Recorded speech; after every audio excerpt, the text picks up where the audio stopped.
What if your house collapsed and the builder got punished? That was real.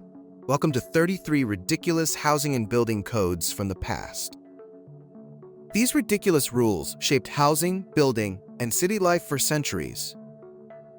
Some codes taxed windows, so people literally bricked daylight away. Other building codes punished chimney counts, roof styles, even street widths. In the past, one fire could rewrite a whole city overnight. And one shadowy skyscraper triggered New York's famous step-back zoning.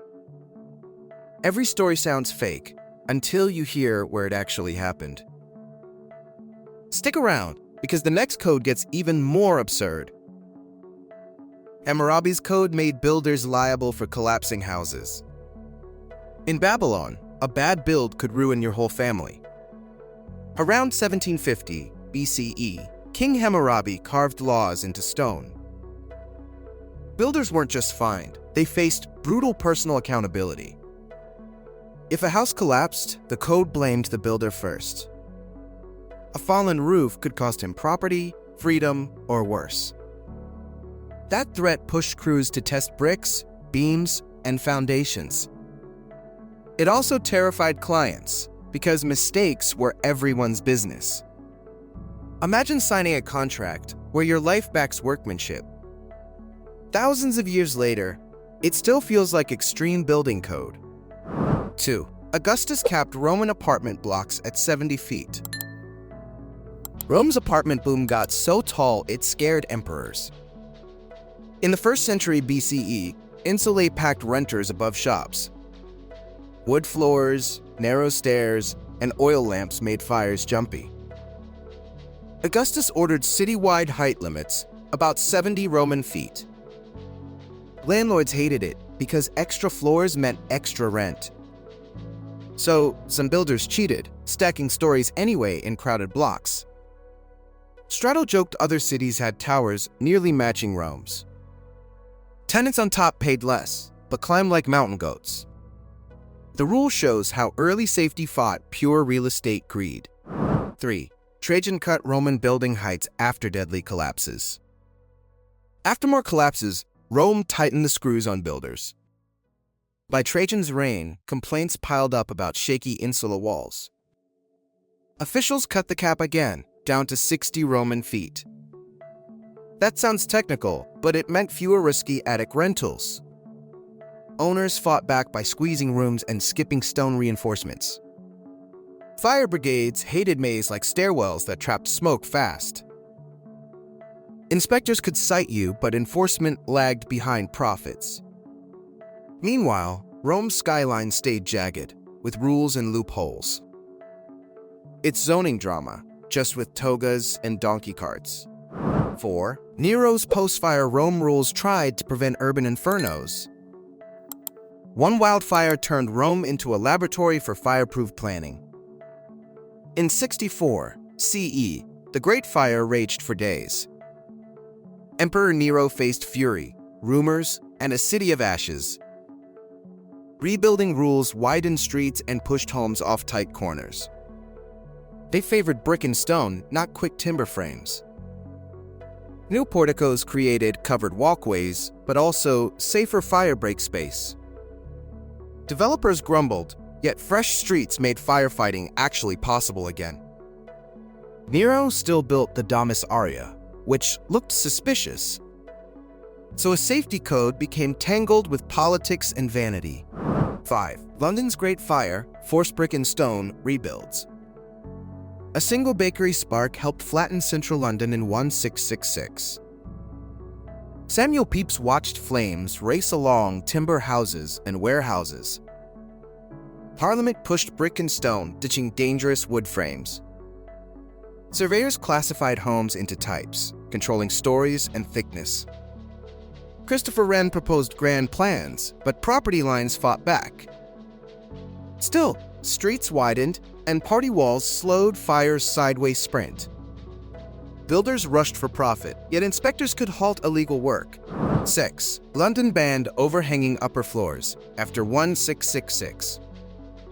After the fire, London lost its love of jetties.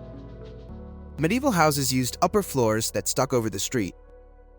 Those overhangs let flames leap across like a matchbook bridge. The 1666 rebuilding law banned new jetties outright citywide. Carpenters complained because jetties created extra room without taxes. But surveyors wanted straight walls, better streets, and fewer sparks.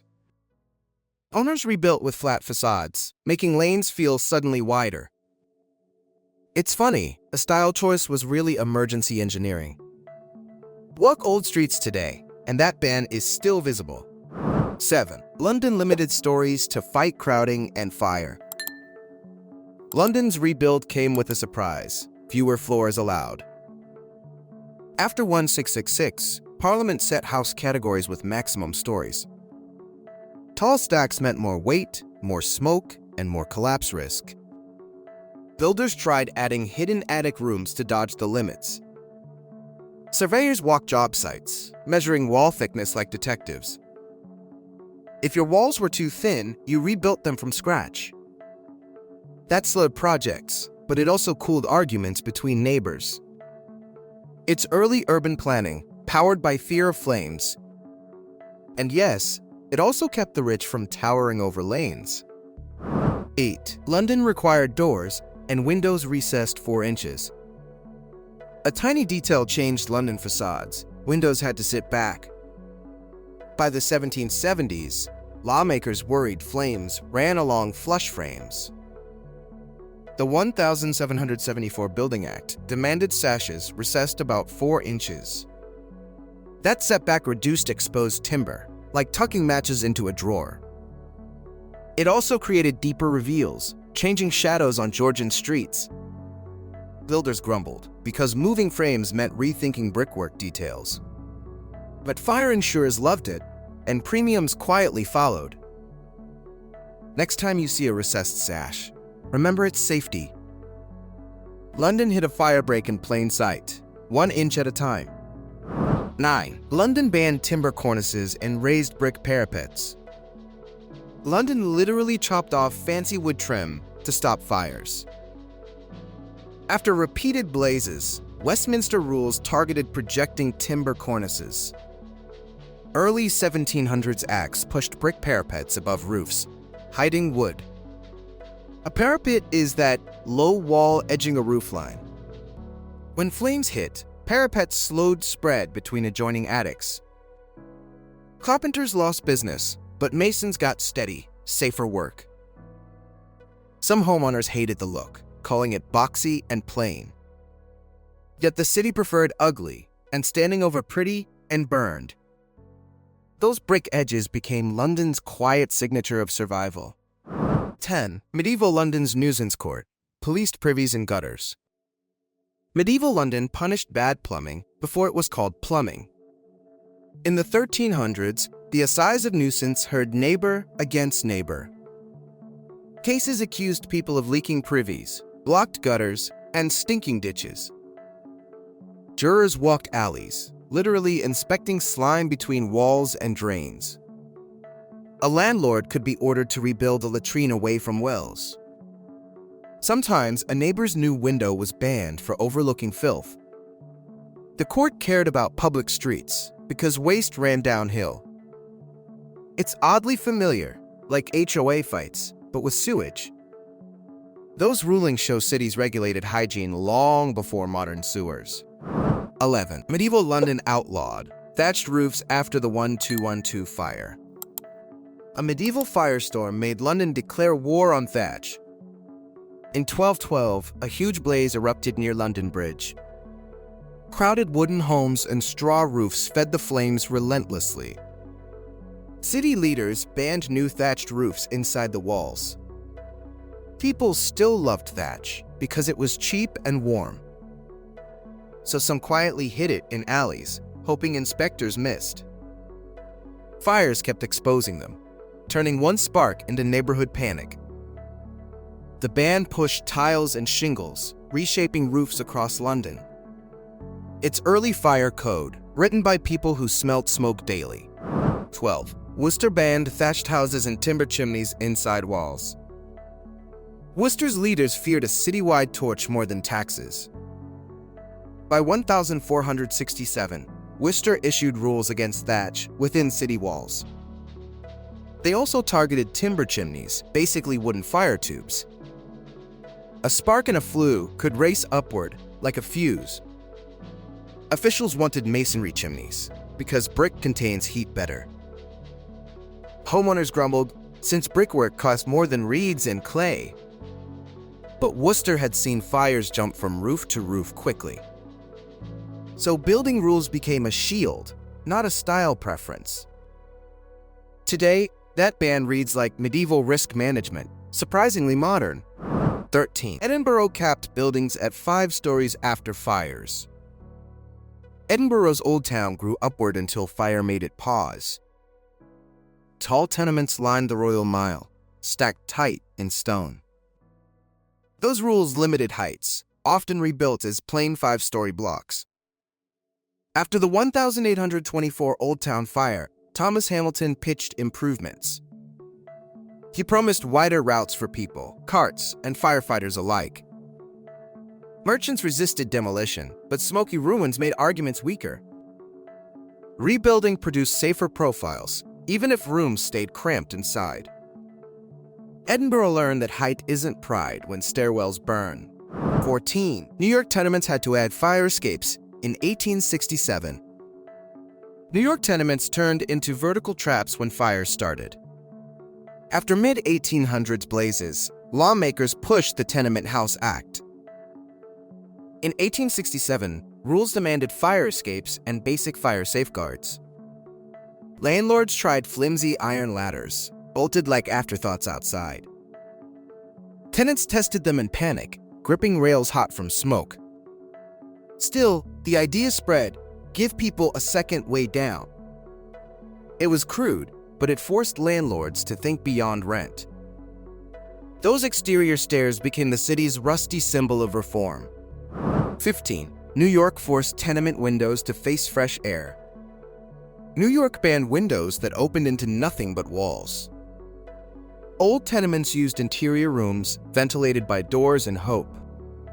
The 1879 law created the dumbbell tenement with side air shafts. Those shafts were meant for fresh air, but became garbage chutes. By 1901, inspectors demanded real courtyards, not skinny slots. Now windows had to open outdoors or onto proper light courts. Landlords resisted because bigger courtyards meant less rentable space. But residents finally got cross breezes instead of stale hallway heat. That fight over air shaped the classic New York courtyard block. 16. New York tenement laws pushed indoor toilets into homes. Tenement life changed when toilets moved from yards into apartments. For decades, families shared backyard privies that overflowed in summer. Cholera scares and foul smells made reformers demand indoor plumbing. The 1901 Tenement House Act required toilet facilities per apartment. Builders had to run pipes, vents, and traps through tight shafts. Landlords feared costs, yet tenants paid more for cleanliness. Inspectors looked for flushing water closets, not just a token sink. Suddenly, kids weren't sent downstairs at night in winter. A small room with a door became a public health victory. 17. Washington, D.C. put a permanent cap on building height. Washington, D.C. stayed low because one hotel scared everyone. In the 1890s, the Cairo Hotel rose over DuPont Circle. Neighbors hated its shadows, and firefighters worried about reaching upper floors. Congress reacted with the Height of Buildings Act, later tightened. In 1910, President William Howard Taft signed the tougher limits. Heights tied to street width, keeping monuments visually dominant. Developers hated the ceiling, but Washington kept its postcard look. It's why you see wide skies near the Capitol today. A single bulky building basically wrote a city's forever silhouette. 18. New York's 1916 zoning made skyscrapers step back. Manhattan learned sunlight can disappear when one building hogs it. In 1915, the Equitable Building rose on Lower Broadway. It was huge and sheer, casting a long shadow downtown. Property owners complained, and Mayor John Perroy Mitchell warned loudly. By 1916, New York passed zoning that forced setbacks. Buildings had to step back as they rose, like wedding cakes. That shape wasn't art first, it was math and light. Architects adapted fast, turning regulation into the Art Deco look. So the skyline's zigzags began with one angry shadow complaint. 19. Haussmann's Paris rules standardized street widths and facades. Paris got its famous boulevards after a massive urban reset. Under Napoleon III, Baron Georges Eugene Haussmann ran the makeover. He cut wide avenues through medieval alleys, often by demolition. New building rules standardized heights, balconies, and those stone facades. The goal was traffic, light, and better control during unrest. Critics called it brutal, since whole neighborhoods vanished overnight. Yet, sewers, parks, and cleaner water followed the bulldozers. Parisians gained sidewalks and sightlines, but lost some messy charm. Haussmann's code made the city look uniform, almost staged. 20. Lisbon's 1755. Rebuild hid a wooden seismic cage. Lisbon rebuilt with hidden wooden skeletons after the 1755 quake. On November 1st, the earthquake and fires wrecked the Baixa district. Sebastião Carvalho and Melo led recovery, later called the Marquise of Pombal. Engineers created the Gaiola Pombalina, a cage inside masonry. Wood braces flexed during shaking, like shock absorbers for walls. They even tested frames by marching troops around model structures. Streets were laid in grids, with standardized blocks and facades. Merchants reopened fast, while churches and palaces rebuilt more slowly. Lisbon's secret cage proved you can hide safety inside beauty. 21. San Francisco's 1906 quake sparked seismic code thinking. San Francisco burned for days after the 1906 earthquake hit. Before dawn, shaking snapped water mains, leaving hydrants useless. Mayor Eugene Schmitz declared emergency while crowds fled to parks. General Frederick Funston ordered troops, and some buildings were dynamited. That sometimes stopped flames and sometimes spread fires even faster. Refugee camps filled Golden Gate Park, with lines for bread. Engineers studied rubble, pushing stronger frames and better foundations. Rebuilding debates shaped early seismic thinking, long before modern codes. The disaster turned a city into a classroom for earthquakes. 22. England's window tax made people brick up daylight. Britain taxed sunshine, and people responded by bricking windows shut. Starting in 1696, the window tax charged homes per window. Landlords remodeled quickly, turning bright rooms into gloomy boxes. You can still spot blocked-up windows on Georgian streets. Some call it daylight robbery, but that phrase likely came later. Doctors complained poor families lacked light, air, and basic health. Tax collectors became the villains, counting pains like treasure hunters. In 1851, Parliament finally repealed the tax after years of anger. All because a government looked at windows and saw revenue. 23. France's door and window tax created fake windows. In France, fake windows appeared because real ones cost money. After the Revolution, a door and window tax began around 1798. The more openings you had, the more tax you owed. Owners sealed up rooms, leaving apartment halls strangely dim. Architects painted or carved pretend shutters to keep facades balanced. In Paris, you can find blind windows matching neighbors' real ones. The tax lingered for generations, shaping streets without anyone noticing. It finally ended in the 1920s, long after the habit formed. Sometimes design isn't fashion, it's tax avoidance in disguise. 24. England's hearth tax sent inspectors to count chimneys. England once taxed fireplaces, so households tried hiding their hearths. In 1662, the hearth tax charged money per fireplace. Officials sent hearth searchers into homes, counting chimneys room by room. People bricked up hearths, cooked less, or crammed families together. The tax felt invasive, like strangers auditing your winter survival. Some towns resisted inspectors, and arguments spilled into the streets. Landlords adjusted rents because each extra fireplace meant extra payment. By 1689, it was abolished after being widely hated. A home's warmth became a ledger entry, and people never forgot. 25. Britain's brick tax made bricks comically oversized. Britain taxed bricks, so bricks got bigger in a hurry. In 1784, William Pitt's government introduced a brick duty. Tax was charged per 1,000 bricks, not by size. Manufacturers reacted by making oversized bricks, called jumbo bricks later. Walls rose faster, but buildings looked oddly proportioned and chunky. Bricklayers adjusted mortar joints, trying to keep courses level. Smugglers and dodgers appeared, because every brick now meant money. The duty lasted decades, until repeal in 1850, finally. Tax policy literally reshaped the size of Britain's buildings. 26. Singapore required 5-foot covered walkways on new buildings. Singapore's sidewalks became covered because Raffles demanded built-in shade. In 1822, Stamford Raffles ordered shophouses with continuous front walkways. Lieutenant Philip Jackson drew the plan that spread across town. These 5-foot ways protected pedestrians from sun and sudden rain.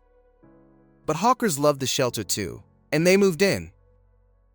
By the 1880s, officials tried clearing them, sparking veranda riots.